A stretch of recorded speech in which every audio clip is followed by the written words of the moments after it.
हरियाणा में जब एंट्री हुई आपकी पेहवा चौक पर, तो वहाँ पे एक महिला घसीटी जा रही है। मतलब आपने ना एक ऐसा माहौल बनाया। इस खट्टर ने इसका खुद का ब्याह तो हो नहीं रहा, इसका अपने खुद का बालक तो है नहीं, छोरी है नहीं, तो या दूसरे की छोरी की इज्जत ये समझता नहीं। आपका एक बयान काफ़ी वायरल हो रहा है। आपने कहा कि 2024 में अगर नारनौल से कुत्ता को भी टिकट दे देते तो वो भी जीत जाता। कांग्रेस का, मैं इंसान की तो बोलूंगी नहीं, कांग्रेस का कुत्ता भी खड़ा हो जाता है ना, वो जीत जाता। सोनिया भी इसीलिए टिकट मांग रही होगी 2024 में कांग्रेस से कि कोई भी जीत जाएगा। मैंने किसी इंसान के लिए नहीं बोली, बट अगर किसी इंसान को मिर्ची लग रही है तो उसकी दाढ़ी में चोर की तरह तिनका होगा। तो मैं तो चाहती हूँ दिग्विजय भाई को, दुष्यंत भाई को मेरी शुभकामनाएं। मेहनत करें और मेहनत का फल तो मिलता ही है फिर सबको। कांग्रेस का कल्चर है, जो कांग्रेस का सिस्टम है, उसमें शायद अनफिट हो या अनफिट थी शुरू से ही। गेट पर 3-3 दिन फाइल लेके खड़ा रहना मेरे बस की बात नहीं है। अब जस्सी पेटवाड़ की एक रैली हुई थी तो न्योता आया था आपके पास? भाई रैली कैसी थी? मुझे नहीं पता भाई। कांग्रेस थोड़े ना है, कांग्रेस तो किन्हीं लोगों की निजी पार्टी है हरियाणा में, 2-4 लोगों की। वो 2-4 लोगों पे आप जाओगे, आपने हाजिरी मारोगे, आप उनकी तकिया कलाम करोगे तो आपको इनविटेशन मिलेंगे, आप कांग्रेस में हो, नहीं तो आपको नकार दिया जाएगा। जी। तो बस यही है। मैं तो जाऊंगी अगर मुझे कांग्रेस बुलाएगी, मुझे कांग्रेस बुलाती है। यहाँ तो हैरारकी बस यही है, एक फलाने नेता की जाके जी हजूरी कर लो तो हैरारकी है। ये मेरे बस की बात नहीं है, ना बुलाए कांग्रेस, मुझे ज़रूरत भी नहीं है। एक बड़ा कांड किया था जो पूरे देश में वायरल भी हुआ था, थोड़ा एक बार बताएं थोड़ा सा। हाँ, यहाँ बीजेपी की सरकार ही तोड़ दी थी आपने। न्यू था भाई, ये MLA लेके जाने हैं। हाँ। वहाँ से सीधा तो जाओ, फिर वहाँ आकड़ते जाओ, फिर वहाँ जिस भी तरीके से भाई, ज़्यादा मैं बोलना नहीं चाहूँगी। ना बताएं थोड़ा सा किस तरीके से भाई लेके साम गए। नाम दंड भेद सारा ही लगाया गया था वहाँ। तो गोवा के उस होटल में भी मैं मौजूद थी। पता ही सा कि भाई वो मिशन अकम्प्लिश होने से पहले, मिशन पूरा होने से पहले मैं डर ली गई। मैं आँख मसड़ते ले गए तो ले गए। कांग्रेस सही लोगों को खुद ही एक्टिव नहीं करना चाहती है। यहाँ तो ये हो रहा है, ये उसके घर का हाजिरी मार है, ये उसके घर का हाजिरी मार है, ये उस परिवार की हाजिरी मार रहा है तो एक्टिव होंगे। जो किसी की हाजिरी नहीं मार रहा है तो वो एक्टिव नहीं होंगे। वोट लेने तक 2 महीने पहला नेता की बहु टिक्की ला के लिकट जाएगी, हाथ जोड़ लिकट जाएगी। उसके बाद और उससे पहले क्या, रैली करने के लिए औरतों की ज़रूरत सिर्फ फील होती है, और वोट डालने से पहले 2 महीने सिटीजन के वोट चाहिए। मैं ज़्यादा बड़ी नौकरी की बात नहीं कर रही, लेकिन 15-15 हज़ार तक का रोज़गार यहाँ रहते हुए मिल सकता है। पता नहीं नेता क्यों नहीं करना चाहते। नमस्कार दोस्तों, द एयर न्यूज़ पॉडकास्ट में आपका स्वागत है। और आज मेरे साथ सोनिया दुहन है। सोनिया दुहन को आप अभी हरियाणा के अंदर अगर बात करें तो संदीप सिंह या फिर किसान आंदोलन से जानते होंगे। जब मंत्री संदीप सिंह के खिलाफ एक कोच ने आरोप लगाए थे तो उनके समर्थन में सोनिया दुहन ने खाप पंचायतें की थी। और अगर बात करें किसान आंदोलन की तो वहाँ भी काफ़ी बड़ा योगदान रहा है। लेकिन इससे अलग राष्ट्रीय स्तर पर जो पहचान है वो अलग ही है। एनसीपी की स्टूडेंट्स लीडर रही हैं, राष्ट्रीय अध्यक्ष तक का पदभार संभाला है और डीयू से राजनीति शुरू की है। बाकी जानेंगे, बहुत सारे ऐसे भी मामले हैं जो मामले हुए भी और बिगड़े भी। तो एक दिलचस्प ये पॉडकास्ट होने वाला है। स्वागत है बे। राम राम भाई। एक बार थोड़ा बताएं, गांव पेटवाड़ शुरू से ही बताएं एक बार थोड़ा अपने बारे में। देखिए, हरियाणा की धरती पे पैदा हुए हैं, एक आम किसान परिवार में पैदा हुई हूँ, छोटे से जमींदार के। और पेटवाड़ मेरा गांव है और मुझे बड़ा फख्र है, क्योंकि पेटवाड़ आज के दिन CGI साहब की वजह से, सूर्यकांत साहब की वजह से पूरे देश में जाना जाता है। और मुझे फख्र है कि मैं उस मिट्टी की बच्ची हूँ और उस मिट्टी में पैदा हुई हूँ। और ज़्यादा कुछ है नहीं मेरे पास ऐसा बताने के लिए, क्योंकि मैं किसी राजनीतिक घराने में तो पैदा नहीं हुई। आम से घर में पैदा होकर भाई वहीं लामणी करी हैं सारे की तरियाँ, वहीं खेता में गए हैं, वहीं बरोटेड होए हैं, मैस चराई हैं, नॉर्मल सी अपना पढ़ाई करी है। यू भला हो माम्या का ले गए, आगे काट गए तो जीवन में आगे निकल गए। भगवान ने हाथ पकड़ा, वह क्या करें भी, अपने बड़े बुढ़े क्या करें, राम ने बाँह पकड़ ली तो आड़ लग पहुंच गए। जितनी मेहनत जो कर्म था, कर्म अच्छे से करा, बस। अगर पढ़ाई की बात करें तो कहाँ कहाँ हुई आपकी पढ़ाई? क्योंकि कई जगह आपने बताई है कि हुई है। हाँ, मेरी एजुकेशन काफ़ी जगहों पे हुई है, क्योंकि पहला माम्या के थी, फिर पापा और उल्टे मतलब न्यू हो गया कि भाई छोरी बड़ी होने लगी, ले गए। फिर मेरा जी नहीं लग गया, मेरा मामा आर्मी में था, फिर मैंने अम्बाड़े ले गए, फिर मैं महाराष्ट्र चली गई, कर दे बहुत सारी जगहों पे मेरी एजुकेशन कंप्लीट हुई है। जी, तो राजनीति में ही क्यों आए? एक क्योंकि राजनीति में तो कोई परिवार से सदस्य भी नहीं था, तो फिर क्यों सोचा कि एक राजनीति में ही आना है?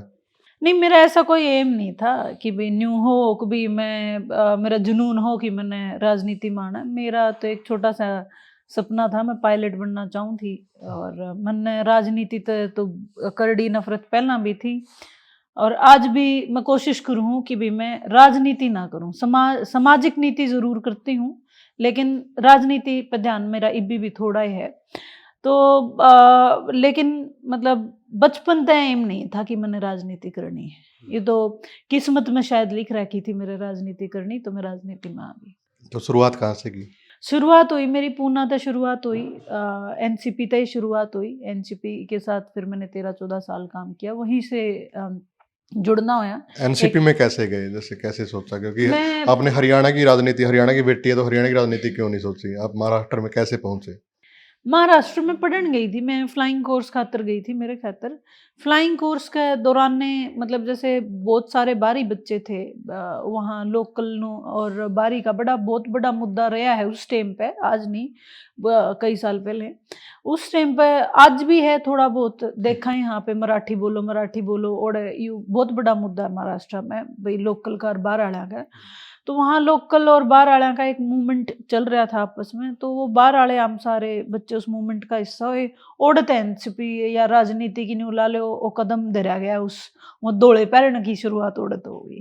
तो मराठी आती है आपको? हाँ, बोल लेती हूँ। कौन सी लैंग्वेज आती है आपको? मुझे सबसे पहली बात तो भाई मेरी माँ बोली हरियाणवी है, हाँ। तो सबसे अच्छी हरियाणवी आवे।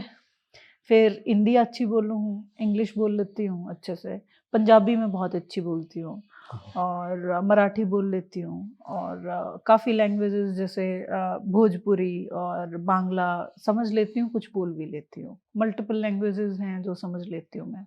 तो डीयू से भी राजनीति आपने की? हाँ, मेरी राजनीति की शुरुआत दिल्ली एज डीयू इंचार्ज शुरू हुई थी। मतलब उसके बाद से फिर आगे बढ़ते संगठन की राजनीति मैंने ज़्यादा की। संगठन की राजनीति ज़्यादा की है। जी। तो राष्ट्रीय अध्यक्ष तक आप पहुंचे, ऑफिस को आपने संभाला। राष्ट्रीय अध्यक्ष रही मैं एनसीपी स्टूडेंट्स विंग की 2 टर्म, लगातार 6 साल। उसके बाद मैं पार्टी का एक बहुत बड़ा मतलब जिसको बोलते हैं कोर वर्किंग कमेटी बोलते हैं, central working committee, core working committee, जैसे सीडब्ल्यूसी आप लोग कई बार सुनते हैं भाई, आज कांग्रेस की सीडब्ल्यूसी की मीटिंग है, आज कांग्रेस की आला कमान की मीटिंग है, तो उस सीडब्ल्यूसी की भी मैं परमानेंट मेंबर रही थी एनसीपी की। हाँ जी, और पार्टी की राष्ट्रीय प्रवक्ता भी रही थी, और 2023 ऑनवर्ड्स मैं सेंट्रल ऑफिस इंचार्ज भी रही थी। ये एक बड़ा पद होता है किसी भी पार्टी में। जी, सेंट्रल ऑफिस इंचार्ज भी रही। तो इसके साथ साथ जैसे हरियाणा और महाराष्ट्र की राजनीति में कितना कुछ आप डिफरेंस मानते हैं? सारा ही डिफरेंस है। आपने राजनीति न्यारी है, ओड़े राजनीति बहुत न्यारी है। सारे हर जगह देखो, मैंने देश पूरा घूमे है, राजनीतिक तौर तक देखा है, पर्यटक तो चलो हर कोई घूमे हैं, लेकिन राजनीतिक परिप्रेक्ष्य में मैंने और सामाजिक परिप्रेक्ष्य में मैंने पूरा देश कई बार घूमे हैं, सारे स्टेट, मतलब नागालैंड तक गई हूँ मैं। तो मैंने सारे देखे हैं। तो राजनीति हर स्टेट की अपनी न्यारी राजनीति है, और महाराष्ट्र जिसे जो स्टेट हैं, महाराष्ट्र, बिहार, यूपी, ये पॉलिटिकल स्टेट्स हैं। आप पॉलिटिकल स्टेट नहीं है। क्यों? आपने तो उरे तो बकानगिरी नीति रखे हैं लोग, आपने उरे तो मतलब नेता वाली नीति तो है नहीं, मतलब हम तो 2-4 परिवारों के अधीन होके चालन लग रहे हैं। जी, लेकिन अब कुछ राजनीति में बदलाव आया है, जैसे मुख्यमंत्री जी नायब सैनी जी नए उस परिवार से नहीं है जो राजनीति से जुड़ा हो, तो कुछ ऐसा? मैं वैसे तो देखो, मैं बीजेपी की हमेशा बहुत बड़ी कट्टर विरोधक रही हूँ, और आपने देखा भी है, लेकिन एक चीज़ मैं बहुत अच्छी, देखो हर किसी में दुश्मन में अच्छाइयाँ भी होती हैं, मतलब जिसमें आपको कमियां दिखती हैं उसमें कुछ अच्छाइयाँ भी होती हैं। मुझे जो एक बीजेपी की एक बहुत अच्छी बात जो लगती है, इन्होंने इस चीज का जो एक वो था ना कि भाई नेता का बेटा नेता या नेता की बेटी ही नेता बनेगी, हाँ उस चीज को तोड़ा है। भी अब नेता का बेटा जरूरी नहीं है नेता ही निकले, अब नेता का बेटा फ्लॉप भी निकलता है, बेटी फ्लॉप भी निकलती है। हाँ अब नेता ही आगे राजनीति का, परिवार ही राजनीति नहीं करेगा, अब कोई भी राजनीति करता है। आप में गट्स होने चाहिए, आप में नेता बनने का, आप में समाज का प्रतिनिधित्व करने का आपके अंदर उमानदा होना चाहिए, तो आप कुछ भी कर सकते हो।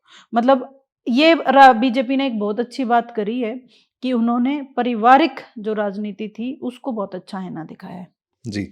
इसके साथ साथ 2019 की बात करें तो आपको याद ही होगा एक बड़ा कांड किया था जो पूरे देश में वायरल भी हुआ था, थोड़ा एक बार बताएं थोड़ा सा। हाँ, यहाँ बीजेपी की सरकार ही तोड़ दी थी आपने। ऐसा लोग बोलते हैं। हाँ। भाई मैं तो एमएलए निकाल के लेके गई थी, और जब न्यू आया करता भाई जिसना आप नेता मानो तो फिर पूरा मानना चाहिए। पवार साहब, हमें लगा हमारी पार्टी को पवार साहब को एमएलए की जरूरत है, जी तो गुड़गांव में हमारे 4 एमएलए थे, तो हम काट के लेके गए थे। और उससे वो सरकार टूटी या नहीं टूटी वो न्यारी बात थी। भाई हमारा टास्क, मेरे मतलब एक जो वो, टास्क दिया गया हाँ, था वो कंप्लीट हो न्यू गया। था भाई ये एमएलए लेके जाने हैं। हाँ। वहाँ जो सीधत जाओ, फिर वहाँ आकड़ते जाओ, फिर वहाँ जिस भी तरीकत है, भाई ज्यादा मैं बोलना नहीं चाहूंगी। ना बताएं थोड़ा सा किस तरीके से भाई लेके साम गए। नाम दंड भेद सारा ही लगाया गया था वहां तो, और वो काफी ज्यादा चला भी था।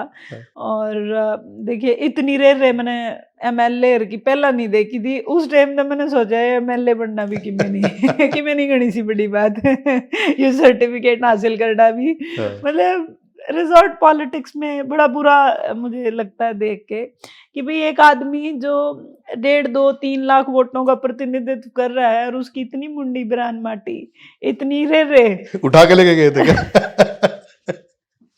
चलो जान दो। तो पूरी प्लानिंग के तहत मतलब। हाँ, मतलब वो तो 24 घंटे चला था ऑपरेशन पूरा, हाँ। बिना बिना सोए बिना खाए पिए। खैर मतलब ओ क्या कर रहे, गोन आर द डेज। वो इतिहास है अब इतिहास है, सही कह रहे हैं। इतिहास है अब। जी। उसके बाद फिर 2022 में भी ऐसा ही 2022 में दोबारा फिर दोहरा रहे थे इस कांड को। कोशिश करी थी जब शिंदे सेना, जो एकनाथ शिंदे जी जाके सीएम बने थे 40 विधायकों के साथ, तो उस समय गुवाहाटी गए थे। गुवाहाटी में उन विधायकों के अलावा अगर इकलौता कोई बाहर का आदमी अंदर पहुंचा था इंसान, तो वो मैं थी। अच्छा। मैं उस होटल में मौजूद थी रेडिसन में। मैंने सारा जिनको भी दिखाना था मैंने दिखाया कि क्या चल रहा है। और उसके बाद जब गोवा गए तो गोवा के उस होटल में भी मैं मौजूद थी। वो तो ऐसा आया कि भाई वो मिशन अकम्प्लिश होने से पहले, मिशन पूरा होने से पहले मैं डर ली गई। मोड़ पिछाड़ में आ गई। तो सवेरे सवेरे वो तो आराम तो सुती पड़ी थी, सवेरे ठक ठक ठक ठक का बड़ा रूम की उस पर। तो मैंने कहा क्या हो गया एकदम तय 40-50 जने, कोई कमांडो काले कपड़े में, कोई फलान वाला आईबी वाला, कोई पुलिस वाला। मैं आँख मसड़ते ले गए तो ले गए। तो वो केसीबी भी चल रहा है मेरे पे। उस टाइम चेहरा चेंज करना पड़ता है या फिर ऐसा ही थे? अरे मैं कोई स्पाई थोड़े हूँ कि चेहरा चेंज करना पड़ता है। मैं थोड़ा मतलब ठीक है, वो एक खामखा का जुनून होता है उस उम्र में, उस जुनूनियत में पता नहीं कुछ भी हो जाता है। तो फिर वो केस अब भी चल रहा है? हाँ बिल्कुल चल रहा है। उसमें उसका कदे जे सरकार गणी पाछे पड़ेगी तो उसका जाना क्वैश भी ना होगा। 2-4 महीने भीतर भी जाना पड़ गया। तो डर नहीं लगा? पता नहीं, मुझे कभी नहीं लगा। मुझे मतलब डर क्या होता है मुझे मालूम ही नहीं था, क्योंकि मेरे कौन से बालक पाछे बैठने भी रोवेंगे। और पारिवारिक जिम्मेवारियां है नहीं, बालक बैठने का मतलब ऐसी कोई जिम्मेवारियां है नहीं कि जिनको देख के मुझे कोई तोड़े, मुझे कोई कमजोर करे। तो मेरी अपनी जिम्मेवारी है। इसने जेल में बिठा लो भाई, मैं खुद अपनी देह लेगा मन जेल में बिठा लो या वो काम हो जावे, एक जुनूनियत है मुझे काम करने की। मतलब मुझे डर डूर ज्यादा लगता नहीं, मैं डरती किसी से नहीं। इंसान को डरना अपने आप से चाहिए और अपने कर्मों से चाहिए, उसके अलावा मैं किसी से नहीं डरती। मैं जी। अपने भगवान से डरती हूँ और उसको जवाब देना, और समाज से डरती हूँ क्योंकि समाज में आप अगर समाज का कुछ गलत कर रहे हो तो आपको डरना चाहिए और उन्हीं की वैलिडेशन की जरूरत है, अदरवाइज मैं किसी से नहीं डरती। तो उसके बाद 2022 के बाद क्या कुछ हुआ, कैसे आप कांग्रेस में आए? 2022 के बाद कई इम्पोर्टेंट कार्यक्रम हुए, जैसे राष्ट्रीय अधिवेशन की जिम्मेवारी, पार्टी के राष्ट्रीय अधिवेशन की जिम्मेवारी मेरे को दी गई थी। तो एक यह बड़ी जिम्मेवारी हुए है राष्ट्रीय अधिवेशन, वो भी मेन विंग का काफ़ी बड़ी रिस्पॉन्सिबिलिटी होती है। मैंने सक्सेसफुली करा, ताल कटोरा में शायद आप लोग गए भी थे। और उसके बाद 2023 में मेरे को सेंट्रल ऑफिस इंचार्ज बनाया गया। जो भी जिम्मेवारी मुझे पार्टी ने दी, मैंने कोशिश करी कि मैं बखूबी निभाऊं। बड़ी कई लंबी जर्नी रही एनसीपी के साथ, एनसीपी बड़ी के साथ। हाँ। और पवार साहब मेरे नेता हैं और वही मेरे नेता रहेंगे। मुझे अभी कोई ऐसा लगा भी नहीं कि भी मैं पवार साहब को नेता ये कह के भी इनसे बड़े कैलिबर का कोई और है उसे नेता मानूं। बेटी मानते थे आपको? बिल्कुल। मानते हैं मतलब? ठीक। तो हरियाणा में जब एंट्री हुई आपकी, पेहवा में, पेहवा चौक पर, तो वहाँ पे एक महिला घसीटी जा रही है, मतलब आपने ना एक ऐसा माहौल बनाया और उसके बावजूद पूरे हरियाणा के अंदर एक मुद्दा बना।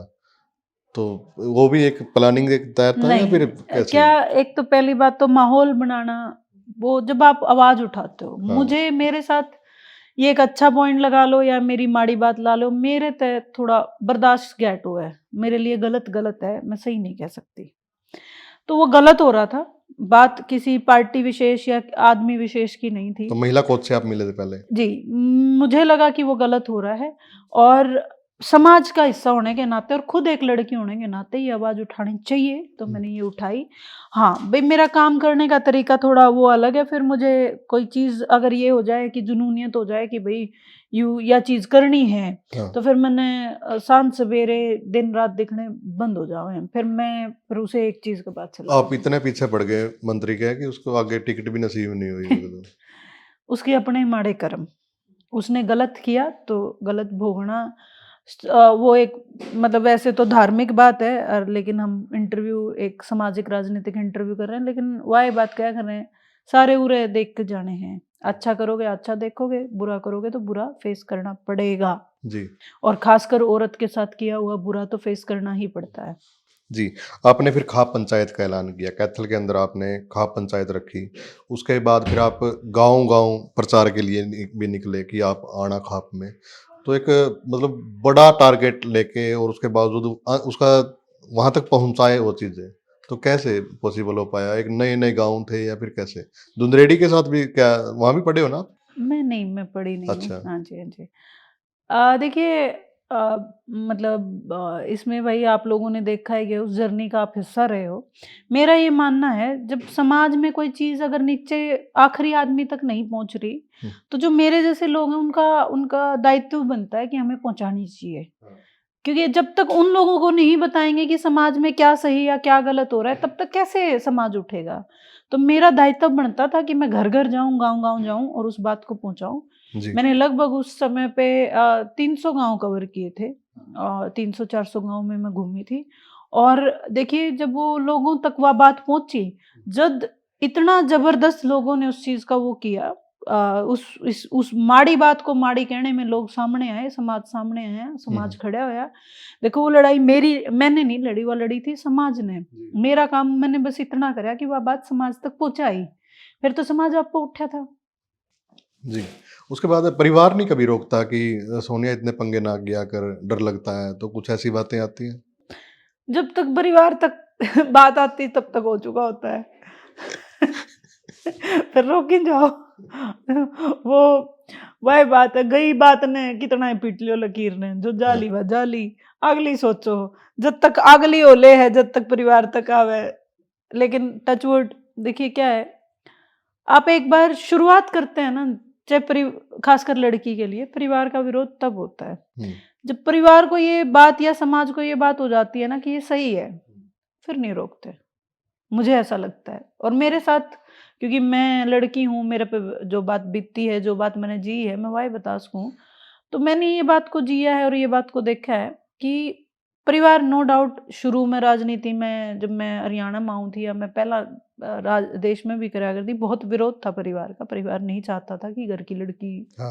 आए, लेकिन बाद में धीरे धीरे भी माननी तो मैंने किसी की होती नहीं, तो मेरे को लगा कि मैं सही कर रही हूँ, मैं करती रही तो परिवार अल्टीमेटली परिवार लाग गया, घर कुणबा लाग गया, गांव लाग गया, आज सारे मेरे गले खड़े हैं। जी, तो अब आप प्रॉपर हरियाणा में जमे हुए हो 2022 से और लगातार कंटिन्यू हो। तो बिल्कुल गांव में आप रहते हो? लगातार रहती हूँ मैं गांव में रहते हो? जी। तो मेरा आसपास घर है गांव में, मेरा पूरा परिवार गांव में रहता है गांव में रहता है। जी। तो इसके साथ साथ जैसे अब टिकट की बात है 2024 में, तो वो क्या क्या कारण रहा? क्योंकि आपका जो हम फोटो देखते थे कभी राहुल गांधी के साथ और एनसीपी के अध्यक्ष हैं जो शरद पवार, उनका तो रहता ही है।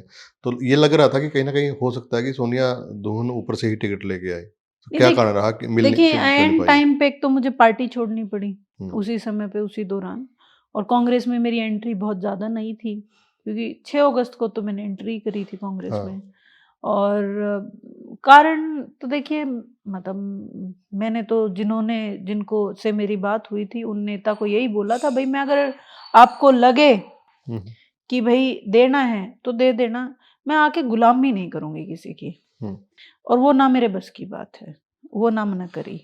तो कहीं ना कहीं शायद कल्चरल, या ये कह लीजिए मैं जो कांग्रेस का कल्चर है, जो कांग्रेस का सिस्टम है, उसमें शायद अनफिट हो या अनफिट थी हाँ, शुरू से ही। शुरू से ही। वो गेट पे अपने यहाँ नहीं कहते हैं कि भाई तकिया कलाम फाइल लेके खड़े रहोगे, हाँ, वह गेट पे 3-3 दिन फाइल लेके खड़ा रहना मेरे बस की बात नहीं है।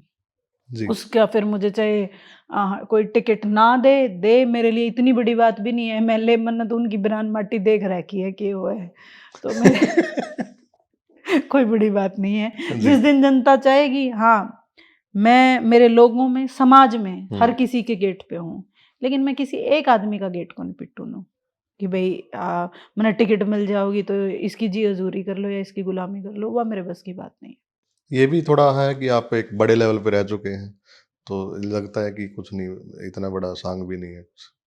देखिए, बात लेवल और उसकी नहीं है। लेवल तो मेरे तो छोटा लेवल किसने देखा होगा भाई, लोगों के खुड पाड़ कौड़ लग पहुंचे। हाँ, बात लेवल की नहीं है।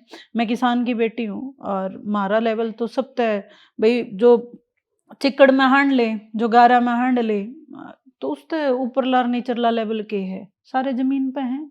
भी लेवल लुवल ने मैं कुन थापा कर दी, पर हाँ, मुझे मेरा काम का और मेरी सेल्फ रिस्पेक्ट बहुत प्यारी है।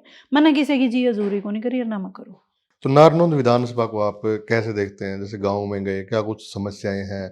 और वहां पे बड़े नेता रहे हैं और बीजेपी में मंत्री भी, वित्त मंत्री भी रहे कैप्टन अभिमन्यु। अब जस्सी पेटवाड़ आपके गांव से ही है जो विधायक है, तो क्या कुछ उसकी राजनीति कैसे देखते हैं? पीछे राम कुमार गौतम गठबंधन में रहे। देखिए, नारनौंद हो या कोई भी इलाका हो, अपने यहाँ हरियाणा में रियल इश्यूज को तो कभी एड्रेस ही नहीं किया जाता।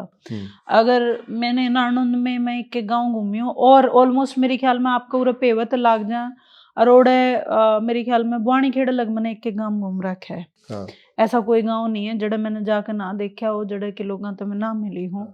आज भी भगवान की दया तो उन सारे गले कनेक्ट भी है। लेकिन मैंने आज तक हरियाणा की राजनीति में कोई भी नेता, जो अभी हाल फिलहाल है, मैं पुराणों की बात नहीं कर रही, कोई भी ऐसा नहीं है जो रियल इश्यूज को एड्रेस करता हो, जो जी, कोई ये कहता हो कि भाई इस गांव की ये 4-5 समस्या हैं या इस हल्के की ये 10 मेजर समस्या हैं। कोई बात ही नहीं करता। क्या घिसी पिटी लाइन पकड़ रखी है, पढ़ाई अस्पताल, पढ़ाई अस्पताल और रोड, इसके अलावा भी समस्या है अगर सही में देखेंगे तो। जी, और मैं अगर मेरे से कोई बात करे ना तो मैं हर गांव में 10 ऐसी मेजर समस्याएं गिनवा सकती हूँ जिसकी वजह से गामा का नाश होने लग रहा है। आपके गांव की गिना दो। जैसे आपके गांव में तो विधायक भी है मौजूदा। है क्यों नहीं, चुगरदा तो गांव सड़न लग रहा है, पानी भरा है, ये उसके बाद कह देंगे नाले बनवाने लग रहे हैं। नालों से गांव, शहरों में अगर नाले ब्लॉक हैं तो गांव में नाले कैसे कामयाब होंगे? सबसे बड़ा इशू है ये।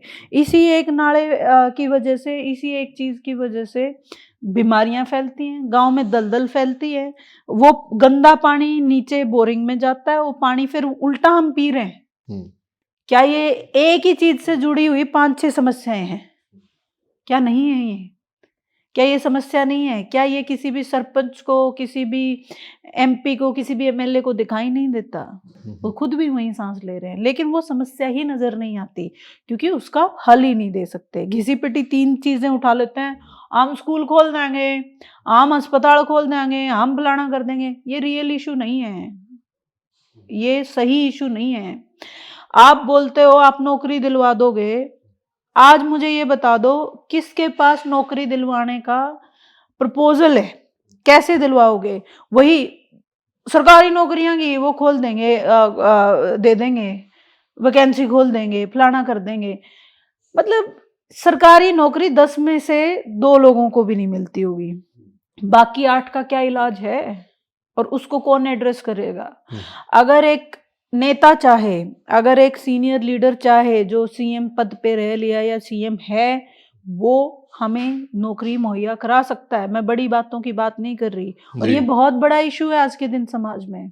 भाई घर में लोग ठाली बैठे हैं और डिप्रेशन में जा रहे हैं, समाज में उसकी वजह से कई कुरीतियां हो रही हैं, लेकिन हम रियल इश्यूज पे बात ही नहीं करते। तो फिर आप कांग्रेस में हैं, तो फिर आप तो आवाज़ भी नहीं उठा पाते क्योंकि विधायक भी कांग्रेस का है वहाँ पे, अगर वहाँ की बात करें तो। नहीं, मेरी आवाज कौन रोक लेगा? मेरा कोई मैं तो जो इशू है मैं इशू पे बात करूंगी और पब्लिक बात करेगी। पब्लिक बात करेगी, जब पब्लिक को दिखेगा पब्लिक बात करेगी। और मैं किसी पार्टी में हूँ इसलिए उस पार्टी के लिए अगर उसमें कुछ गलत हो रहा है कि मैं ना बोलूं, ऐसी बात नहीं है, मैं बिल्कुल बोलूंगी। अगर कहीं कुछ गलत हो रहा है तो मैं उस गलत को गलत कहूंगी। आपका एक बयान काफी वायरल हो रहा है, आपने कहा कि 2024 में अगर नारनौल से कुत्ता को भी टिकट दे देते तो वो भी जीत जाता। इस पे कई लोग ये भी कह रहे हैं कि ये गलत कह रही है सोनिया, अच्छा, और कई लोग ये कह रहे हैं कि ठीक कह रही है, तो क्या मानते हो आप? भाई मैंने एक बहुत ही एवरेज बात करी थी, एक जर्नलाइज बात हम जब करते हैं कि भाई इंसान तो इंसान, किसी जानवर को भी वहां से मतलब किसी को भी खड़ा कर देते हैं। हाँ। कहने के लिए वो बात कही गई थी। लोग मिसा मको रोए हैं, मिर्ची लागे, तो मेरा कोई मतलब नहीं है उस बात से। भाई वो चोर की दाढ़ी में 3 काली बात हो रही है, मैंने एक जर्नल बात करी थी, लेकिन हाँ जो चोर होगा उसकी दाढ़ी में 3 का तो पावेगा। तो कुछ ये भी कह रहे हैं कि सोनिया भी इसीलिए टिकट मांग रही होगी 2024 में कांग्रेस से कि कोई भी जीत जाएगा। ठीक है, हो सकता है, क्या दिक्कत है? हाँ, इसीलिए मांग रही होगी, बाकी 23 भी इसीलिए मांग रहे होंगे, उसमें क्या है? सब इसीलिए मांग रहे थे, माहौल था। और क्या सोनिया ने कांग्रेस से मतलब 2024 में ही थोड़े कांग्रेस की बात करी है? सोनिया तो जिस दिन पहले दिन आई थी उसी दिन से बात कह रही थी, भाई आप 2024 में सिर्फ कांग्रेस को वोट देना। मेरी आप बता दो, आपके सामने भी कई इंटरव्यूज हुए हैं मेरे, तो मैंने तो कांग्रेस में आने से पहले कांग्रेस के लिए बात करी थी। हाँ जी। है ना? तो जो ये कह रहे हैं उन्हें पहले एक्सप्लोर करना चाहिए, बोलने से पहले ये देखो कि आप किसके बारे में बात कर रहे हो, उसका बैकग्राउंड चेक तो कर लो। भाई वो उस दिन रोज से चिल्ला रहा है, ठीक है, तो मेरे ख्याल में मतलब लोगों को बोलने से पहले सोचना चाहिए और देखना चाहिए। और रही बात जो आप कह रहे हो, मैंने किसी इंसान के लिए नहीं बोली, बट अगर किसी इंसान को मिर्ची लग रही है तो उसकी दाढ़ी में चोर की तरह तिनका होगा। जी, पेटवाड़ की बात करते हैं। पेटवाड़ में 2 नेता, विधायक का ऑफिस भी वहीं पे और दूसरा आप भी वहीं से टिकट मांग रहे हैं, तो क्या लग रहा है ये लड़ाई कहाँ तक जाएगी? आगे आने वाला जो चुनाव है उसमें आपको मिलेगा मौका? लड़ाई किस चीज की है? राजनीतिक लड़ाई तो है ही है। नहीं, मेरी क्यों लड़ाई है? वो अपनी कर रहे हैं, मैं अपनी कर रही हूँ। भाई गांव में 6 सरपंच भी तो हुए हैं जी। 6 ब्लॉक समिति मेंबर भी हुए हैं। एक गांव में 2 लोग ऐसे भी हो सकते हैं कि जो एक ही चीज के एस्पिरेंट हैं, जब 6 लोग सरपंची के उसके हैं।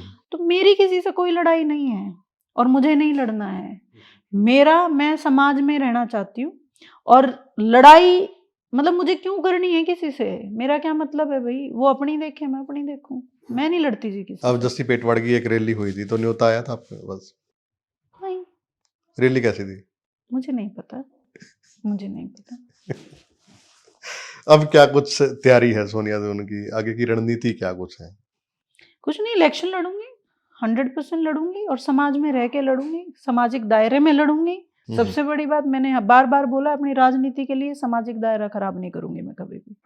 तो फिर क्या कुछ तैयारियां आप कर रहे हैं? तैयारी है वो मैं आपके पॉडकास्ट पे तो नहीं बोलूंगी, मेरी अपनी तैयारियां हैं, अपनी स्ट्रेटजी है। कौन सी पार्टी से है? इलेक्शन लड़ने के लिए किसी पार्टी की जरूरत नहीं होती।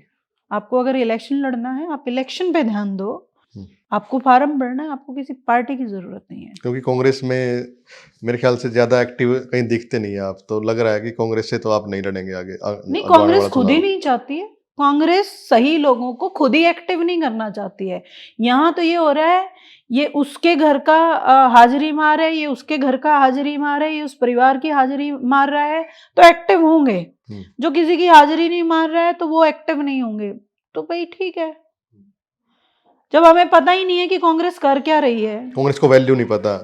नहीं, वैल्यू तो पता चल जाती है जब वैल्यू पता करवाने पे आप आते हो, लेकिन जब कांग्रेस को खुद ही नहीं पता, भाई कांग्रेस थोड़े ना है। कांग्रेस तो किन्हीं लोगों की निजी पार्टी है हरियाणा में, 2-4 लोगों की। वो 2-4 लोगों पे आप जाओगे, आपने हाजिरी मारोगे, आप उनकी तकिया कलाम करोगे, तो आपको इनविटेशन मिलेंगे, आप कांग्रेस में हो, नहीं तो आपको नकार दिया जाएगा जी। तो बस यही है। मैं तो जाऊंगी अगर मुझे कांग्रेस बुलाएगी, मुझे कांग्रेस बुलाती ही नहीं। कहीं मीटिंग वगैरह में नहीं, कहीं कभी नहीं बुलाया जाता, कभी नहीं बुलाया जाता। आज तक कांग्रेस की तरफ से मुझे कभी कोई इनविटेशन ही नहीं आया। और कांग्रेस है कौन, मुझे तो ये नहीं समझ में आ रहा। कांग्रेस किसी घर के नेता, भाई वो कहते हैं, वो कांग्रेस कुछ लोग कहते हैं हमारी है, या जिला अध्यक्ष या प्रदेश। कांग्रेस कौन है पहले तो मैं ही जानना चाह रही हूँ। भाई सिस्टम सबसे पहले सही करो ना। एक पार्टी की हायरार्की से चलना चाहिए। मैंने एक पार्टी में बहुत सीनियरिटी में काम किया है, वहां एक हायरार्की थी, वहां एक हायरार्की से काम चलता था, और हर पार्टी में हायरार्की से काम चलता है। यहाँ तो हायरार्की बस यही है, एक फलाने नेता की जाके जी हजूरी कर लो तो हायरार्की है। ये मेरे बस की बात नहीं है, ना बुलाए कांग्रेस, मुझे जरूरत भी नहीं। जी। आज की तारीख में इनेलो का भी कहीं ना कहीं ग्राफ बढ़ रहा है, तो उसको आप कैसे देख रहे हैं? अगर उनका ग्राफ कुछ बढ़ता है तो अच्छी बात है, बढ़ना चाहिए। जो मेहनत करेंगे उनका ग्राफ भी बढ़ेगा और उनके सब चीजें प्लस भी होंगी। बहुत अच्छी बात है। जेजेपी भी प्रयास कर रही है, दिव्या चौटाला लगे हुए हैं, अब 13 मार्च को रैली भी है, तो कैसे आप देखते हैं? मेरी शुभकामनाएं हैं युवा ने, जितने युवा प्रदेश के सामने आएंगे। मैं तो एक बार कोविड के टाइम की बात है, मतलब जब दुष्यंत भाई से हमने हेल्प मांगी थी, भाई जिसमें हम विपक्ष में थे और उन्होंने हमें हेल्प करी थी, तो मैं तो इस बात का, उन्होंने बिल्कुल ये नहीं देखा मैं किसी और पार्टी से हूँ या मैं किसी और दूसरे किसी उससे हूँ। मैंने हेल्प के लिए फ़ोन किया, 2020 में शायद कोविड लगा था, हमें कुछ बसेस की ज़रूरत थी, उन्होंने हमें मदद करके दी, बिल्कुल मदद करके दी और सहर्ष मदद करके दी। तो और जितने ज़्यादा युवा सामने आएंगे उतना ही बहुत अच्छी बात है। मैं तो चाहती हूँ दिग्विजय भाई को, दुष्यंत भाई को मेरी शुभकामनाएं। मेहनत करें और मेहनत का फल तो मिलता ही है फिर सबको। जी। हरियाणा में सबसे बड़ी समस्या क्या मानते हैं आज की तारीख में आप? रोजगार को लेकर बात करें या फिर कोई और ऐसी समस्या लगती है आपको कि महिलाओं को लेकर है कुछ ऐसा? हरियाणा में एक नहीं है, समस्याएं बहुत सारी हैं, कंसर्निंग इश्यूज बहुत सारे हैं। आप हरियाणा में अगर आप गांव का प्रवेशता हो, असल में मेरे ख्याल में 100% जो लोग हरियाणा में रहे हैं, कम से कम 90% का तो कुछ ना कुछ कनेक्ट गांव तक है जी। तो आप ये देखो, पढ़ी लिखी महिलाएं, आदमी तो फिर भी भाई गुजरात बिक गया, राजस्थान बिक गया, किते मुंबई जाकर काम कर लिया, लुगाई कित जागी। घर में 3-3 लुगाई पढ़ी लिखी बेरोजगार बैठी हैं, जिसमें हम दिल्ली का इतना पास, हाँ, तो क्यों नहीं इस बात का इलाज होता? लेकिन लुगाइयां कब याद करेंगे? वोट लेने तो 2 महीने पहला नेता की बहू टिक्की ला के लिकट जाएगी, हाथ जोड़ जोड़ लिकट जाएगी, उसके बाद और उससे पहले क्या, रैली करने के लिए औरतों की जरूरत सिर्फ फील होती है, और वोट डालने से पहले 2 महीने, क्योंकि उनके वोट चाहिए, लेकिन उनके इश्यूज क्या हैं कोई एड्रेस नहीं करता। लुगाइयां न जरूरत के है, पढ़ान तो लग रहे हो, इतनी पढ़ ली छोरी, वो करें क्या बेचारी, घर बैठी क्योंकि नौकरी है नहीं, और एक लिमिट के बाद घर से बाहर नहीं जा सकती, तो उसको कौन एड्रेस करेगा? क्या ये इशू नहीं है? एक आदमी जो घर में अकेला कमाने वाला है, वो बेचारा 15,000 की नौकरी गुजरात में जाकर करने लग रहा है, वो के तो पेट मंगा लेगा और के घर भेजेगा। थोड़े दिन में क्यों घरा भेजन के चक्कर में वो बेचारा अच्छे से खा पी नहीं पाता, थोड़े दिन में बीमारियां का शिकार हो जाए और नौकरी छोड़ के घर आ ले है और बहुत ज्यादा इश्यूज हो जाते हैं। क्या हम दिल्ली के 3 तरफ से घेरते हैं, गुड़गांव जैसा मिलेनियल सिटी हमारे पास है, इतनी कंपनीज हैं, तो हमारे जो ये 4-5 बड़े नेता हैं, क्या इन लोगों को यहाँ पे रोजगार नहीं दे सकते? बहुत ज्यादा पॉसिबल है। मुझे अगर कोई प्रेजेंटेशन देने के लिए बोले किसी के सामने, तो मेरे पास तो है भाई ऐसी प्रेजेंटेशन, जहां मैं ज्यादा बड़ी नौकरी की बात नहीं कर रही, लेकिन 15-15 हजार तक का रोजगार यहाँ रहते हुए मिल सकता है। पता नहीं नेता क्यों नहीं करना चाहते, पता नहीं उनका ऐसा क्या हिडन एजेंडा है कि इनको जॉबलेस रखो ताकि ये हमारी हाजिरी मारते रहें। लेकिन कहेंगे जरूर सरकारी नौकरी काट देंगे। अरे सरकारी नहीं, प्राइवेट ही दे दो, रोजगार दे दो, कुछ तो करो, बेरोजगार दे दो, और जिसमें आप दे सकते हो, लेकिन आप देते नहीं हो। इस कैथल की लैंग्वेज आपकी, कैथल की लैंग्वेज बोलते हो आप? कैथल की बोलो, कैथल की कौन, मैं संडील की बोलूं, मैं क्योंकि संडील की बहन जी हूँ और मेरा बचपन उड़े बीतया है, तो लेकिन हाँ मैंने बांगरू खादरू 2-3 तरिया की मैं बोल लेती हूँ, क्योंकि खादर का थोड़ा टच पेटवाड़ में आ जाए, और बांगर में तो मैं फिर भाई जब परवरिश ही बांगर में हो रही है तो बांगरू तो फिर मना आवे बातचीत करने के लिए धन्यवाद। क्या कुछ आप संदेश देना चाहोगे? मैं एक ही बात कहना चाहूंगी, जो ये कुछ लोग हैं जो युवाओं को खराब कर रहे हैं अपनी राजनीति के लिए, अपने पर्सनल हित के लिए, तो भाई शाणे हो जाओ, कोई जरूरत नहीं है किसी का पैर तुड़ाने की, अपने हितों के ऊपर और समाज के ऊपर ध्यान दो। नेता समाज का हित कभी नहीं करता, वो आज के दिन हरियाणा में वो राजनीति खत्म होगी कि नेता जब समाज का हित करा करते। समाज का हित हमने करना पड़ेगा, समाज का हित समाज ने खुद करना पड़ेगा, तो इसलिए समाज के हित पे ध्यान दो, अपने हित पे ध्यान दो, किसी नेता के हित के लिए शिकार मत हो। बस मैं तो इतनी ही बात कहूंगी, और नशे से दूर रहो, हाथ जोड़ के विनती है। आपे हरियाणा हाँ, आपे दूध दही का खाना वाले लोग हाँ, अपने नशा शोभा नहीं देता, तो नशा तो दूर रहो, अपने माँ बाप ने मत रुलाओ, अपने माँ बाप की इज्जत करो। बहुत बहुत धन्यवाद जी, धन्यवाद। वीडियो को ज़्यादा से ज़्यादा आप लोग शेयर करें और इस पॉडकास्ट को आप कितने नंबर देते हैं वो भी ज़रूर बताएं। धन्यवाद।